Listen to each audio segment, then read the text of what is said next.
I'm here again with my good friend Dr. Patrick Wanis, and we're going to continue our conversation about beliefs about money. Patrick, maybe you could help me, and maybe our friends could relate to the situation. My situation, in our last video you said, you know, what did your parents tell you about money? My father had plenty of money, but he was very frugal. I mean, I had to have the cheap sneakers and get made fun of in school. Everyone had Pumas, I had Converse. Okay. My dad bought all my clothes at Kmart, and the other kids had the designer jeans. And you know, back when I was a kid, it was Sassoon. I couldn't have those. All right, here's the key.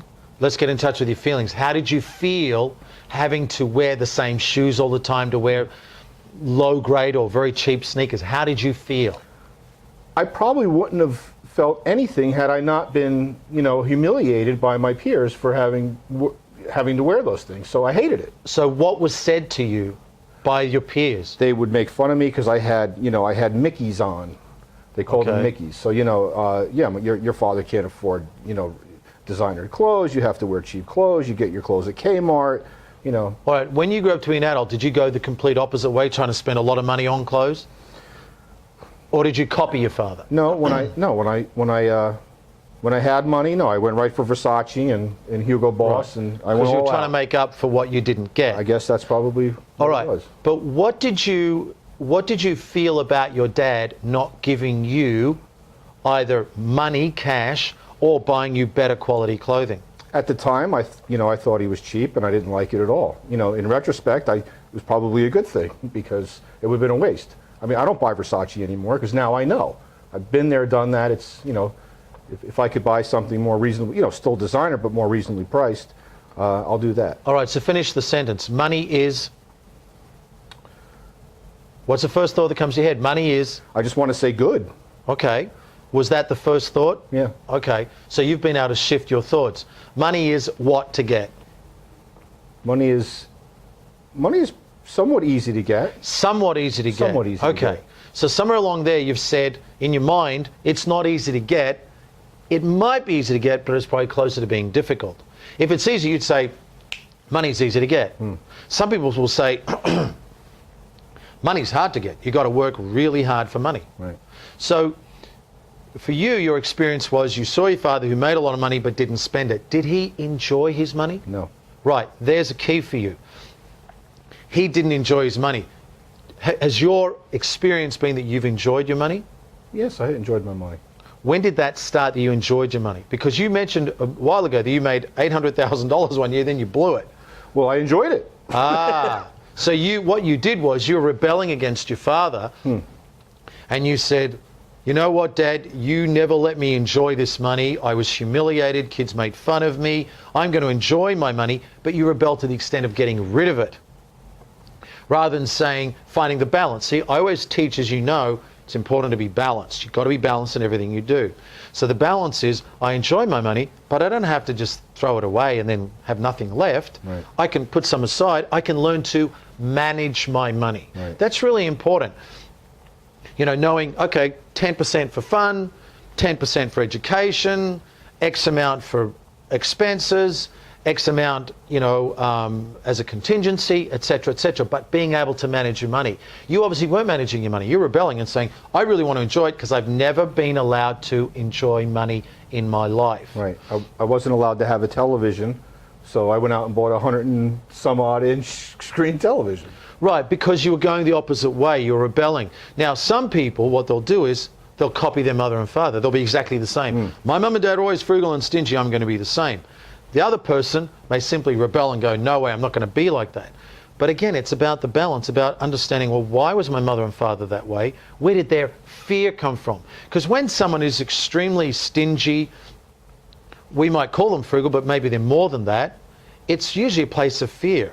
It's either there isn't enough to go around, or I'm not allowed to enjoy it. See, maybe your dad, now what was your dad's experience as a child? Maybe he was never allowed to enjoy money. Yeah, I'm sure Maybe he wasn't allowed to have fun. No, he had a very strict upbringing, very strict. There's your answer. So he was taught that he has to work hard, make money, succeed, but he's not meant to have fun in the process. And he worked even as a child. I mean, he had a lawnmower business, you know, cutting lawns. He always worked. So he was a great businessman. He was a great entrepreneur. He always worked, well, no, maybe when he was young, But no, he worked for Ford Motor Company for 30 some odd years and retired. Okay, so he wasn't an entrepreneur. He was a hard worker. But he did overtime all the time. Right. He left to work at 2:30 in the morning, didn't get home until night. And I remember when... Stop right there. Okay. What did you really want him to do? He left at work at 2:30 in the morning. What did you really want him to do? Well, at the time, I didn't know any better. I mean, that's What just did the way you it now? was. What did you really want him to do when you were a kid? Think back to that little boy.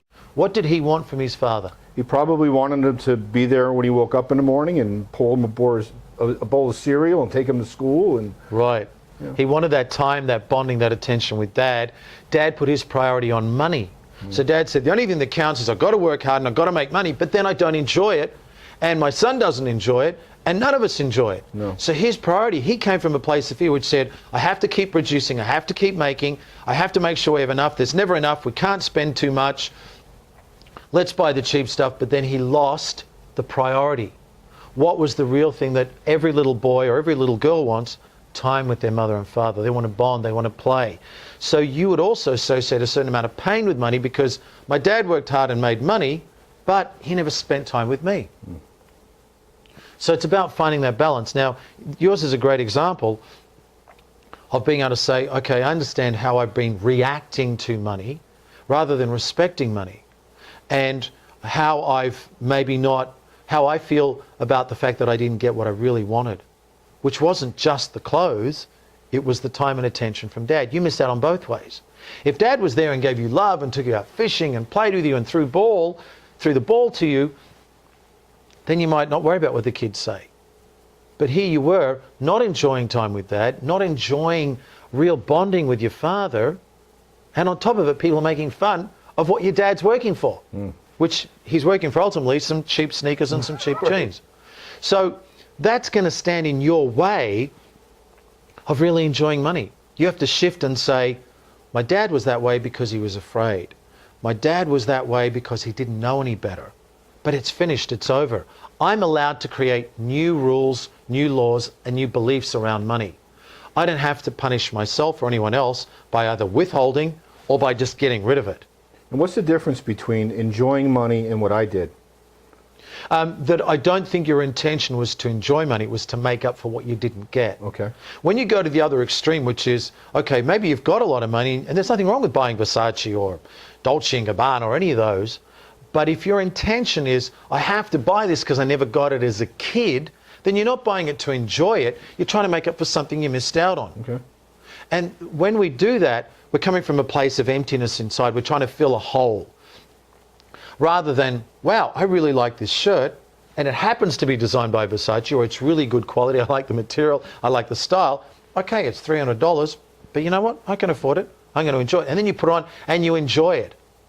You're not thinking, why didn't I ever have this as a kid? I never got to have these as a kid. So it's about your intention, your motivation. Are you searching for this money to make up for something you didn't get, or is it just you're enjoying it?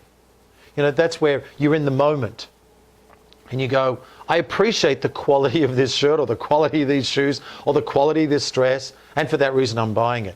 I'm not buying it to show off to everyone and say, see, I'm good, I can afford this, which is what you want to do as a kid. You want to say, look everyone, I'm like you.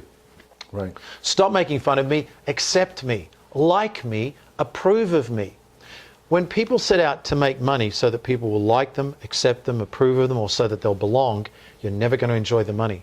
Because you'll get the money, and maybe for a while people will like and accept you and maybe approve of you, then you'll start thinking, well, do they really like me and approve of me for who I am or for my money? And then you'll start resenting the money, and you'll start resenting your friends. So what I've always taught, and again this comes back to the law of deservedness, you get only what you subconsciously believe you deserve and no more. If you get more, you push it away or you sabotage it.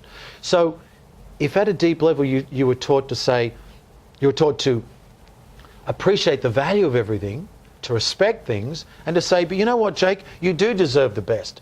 But this week, we're not going to go all out and spend everything. We're just going to be a little more careful with our money. That's all. We're just learning to manage money. But you know what, Jake? For your birthday, I'm going to buy you the best sneakers. And you go, wow, cool, I deserve the best.